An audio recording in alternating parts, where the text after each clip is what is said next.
भोपाल स्थित बरकतुल्ला विश्वविद्यालय में अकादमिक अव्यवस्था, प्रशासनिक अनियमितताओं और कथित आर्थिक भ्रष्टाचार के विरोध में अखिल भारतीय विद्यार्थी परिषद ने अनिश्चितकालीन धरना शुरू कर दिया है। परिषद ने विश्वविद्यालय के कुलपति के तत्काल इस्तीफे और मध्य प्रदेश विश्वविद्यालय अधिनियम की धारा 52 लागू कर विश्वविद्यालय का नियंत्रण शासन के हाथों में सौंपने की मांग की है। एबीवीपी का आरोप है कि विश्वविद्यालय में एमबीए प्रथम एवं तृतीय सेमेस्टर सहित कई स्नातकोत्तर पाठ्यक्रमों की परीक्षा परिणाम महीनों से लंबित है, जबकि पुनर्मूल्यांकन के परिणाम भी 1 वर्ष से अधिक समय से घोषित नहीं किए गए हैं। इससे हजारों विद्यार्थियों का शैक्षणिक, प्रतियोगी और व्यावसायिक भविष्य प्रभावित हो रहा है। परिषद का कहना है कि विश्वविद्यालय का अकादमिक कैलेंडर पूरी तरह से पटरी से उतर चुका है। पीएचडी प्रवेश परीक्षाओं का नियमित आयोजन नहीं हो रहा, शिक्षकों की नियुक्तियां लंबित है और नर्सिंग महाविद्यालयों की प्रवेश प्रक्रिया भी प्रभावित हुई है। इसके साथ ही छात्रावासों की खराब स्थिति, परिसर में सुरक्षा व्यवस्था की कमजोरी तथा प्रशासनिक निर्णयों में पारदर्शिता की कमी को लेकर भी गंभीर सवाल उठाए गए हैं।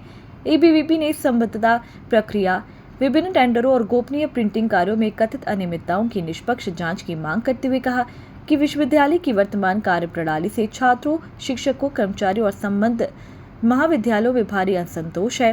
परिषद ने स्पष्ट चेतावनी दी है कि जब तक कुलपति इस्तीफा नहीं देते और विद्यार्थियों की समस्याओं के समाधान के लिए ठोस कदम नहीं उठाए जाते, तब तक यह अनिश्चितकालीन धरना और आंदोलन जारी रहेगा।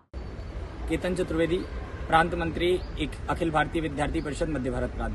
जैसा कि हम सभी के विषय संज्ञान में है कि मध्य प्रदेश की राजधानी में स्थित मध्य प्रदेश का प्रमुख विश्वविद्यालय यह बरकतुल्ला विश्वविद्यालय विगत कई वर्षों से अपनी अकादमिक अनियमितताएं, प्रशासनिक अनियमितताएं और आर्थिक अनियमितताओं की भेंट ये चढ़ चुका है। ध्यान में आता है कि कैसे विश्वविद्यालय में ना तो अकादमिक कैलेंडर का पूरी तरीके से पालन किया जाता है, प्रवेश प्रक्रिया के नाम पर आज दुविधा में छात्र है, आज संशय में छात्र है और परिणाम स्वरूप ये एडमिशन का ग्राफ ये दिन प्रतिदिन यूटीडी का नीचे जाता जा रहा है। ध्यान में आता है कि परिणाम ये 6-6 महीने परिणाम लंबित इस बरकतुल्ला विश्वविद्यालय में ध्यान में आते हैं। बात करूं शिक्षक भर्तियों की, तो शिक्षक भर्तियां ये लंबे समय से इस विश्वविद्यालय के अंतर्गत नहीं हुई है, जिसका खामियाजा ये छात्रों को ये भुगतना पड़ रहा है। यहाँ के कुलगुरु ये अपने ही विश्वविद्यालय के कर्मचारियों के खिलाफ सीएम हेल्पलाइन डालते हैं। इससे ज्यादा हास्यास्पद चीजें, इससे ज्यादा हास्यास्पद बात आज नहीं हो सकती। मुख्यमंत्री यहाँ घोषणाएं करके जाते हैं, लेकिन यहाँ की प्रशासनिक अक्षमता, प्रशासनिक अनियमितता इस प्रकार की है कि मुख्यमंत्री की घोषणाओं का भी पालन, उसके ऊपर क्रियान्वयन आज दिनांक तक ध्यान में नहीं आता है।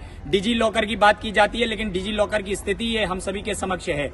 ध्यान में आता है कि आर्थिक स्तर पर कई सारे टेंडर होते हैं, लेकिन टेंडर प्रोसेस किस प्रकार ये भ्रष्टाचार की भेंट चढ़ते हैं, किस प्रकार की अनियमितताएं उसके अंदर आती हैं और उसके ऊपर विभागीय जांच, ऐसी सब चीजें ध्यान में आ जाती हैं।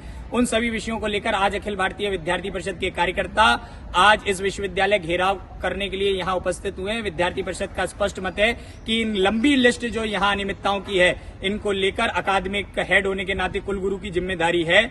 ऐसे में कुलगुरु को इस्तीफा देना चाहिए अथवा शासन को धारा 52 लगाकर इस विश्वविद्यालय का पूरा नियंत्रण अपने हस्तगत लेना चाहिए। इस मांग को लेकर आज विद्यार्थी परिषद के कार्यकर्ता यहाँ हैं और जब तक यहाँ धारा 52 नहीं लग जाती या कुलगुरु इस्तीफा नहीं दे देते, तब तक अनिश्चितकालीन धरना यह विद्यार्थी परिषद का जारी रहेगा। भोपाल से आदित्य सराठी की रिपोर्ट।